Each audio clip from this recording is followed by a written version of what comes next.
talk a little bit about your personal background. One of your parents, your father? My father was a Holocaust survivor. And where was he during the war? Well, on Kristallnacht, November 9th, 1938, he was a rabbi in Mannheim, Germany. And on Kristallnacht, the synagogue was destroyed and Dad was arrested. And he was sent to Buchenwald concentration camp. He was saved by a Lutheran minister, Pastor Hermann Maas of Heidelberg. He had been working on feeding the poor and getting free health care for people who were marginalized and not able to leave their home, etc. And so he had this coalition building comes to me very naturally. Right. And he had this he was a young man, and he had this relationship with Hermann Maas. Maas got him out of Buchenwald. We'll never know how. 50 years ago, I did meet Hermann Maas. Dad brought the whole family back to Germany. I think it was his triumphant, you tried to get us, and I've survived, and look, here's my wife and 2 kids. But being arrested on Kristallnacht ended up saving his life because he's the only survivor of his family. And they were in Beuthen, Germany, which is now Bytom, Poland, and there isn't a trace of anything Jewish in Bytom. My sister and I just came back from there. Extremely painful. You know, often Jews, when they travel and they're wondering where were Jewish communities, you look on the doorposts because Jews put mezuzahs on their door, and so even years later you can see where holes were drilled.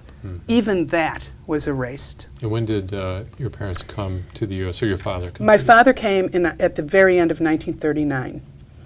Oh, so he was able to get out. He was able to get out, and then he spent, many years trying to get his parents out. And we have known for a long time that they died in Auschwitz.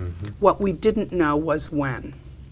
And my older daughter, when she was in college and doing a thesis, decided to do it on my father. And she went to the archives of the Holocaust Museum and went page by page. The Nazis kept very good records.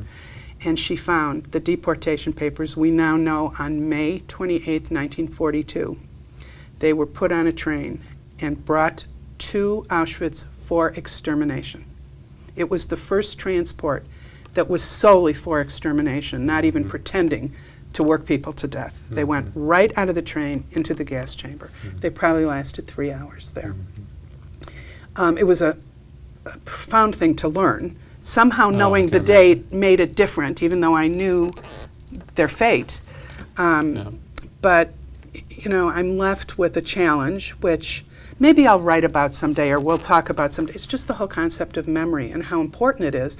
But how do you memorialize something? So we were in Bytom, Poland, and the only trace of anything that a Rosenthal was ever there was a cemetery. And it was in complete disarray, overgrown, tombstones down, like communities all through Europe, where entire communities were exterminated. How do you memorialize that? We talked about, do we send money to the cemetery to clean it up twice a year? We're not going to come twice a year. Right. There were 18 Rosenthals in that cemetery.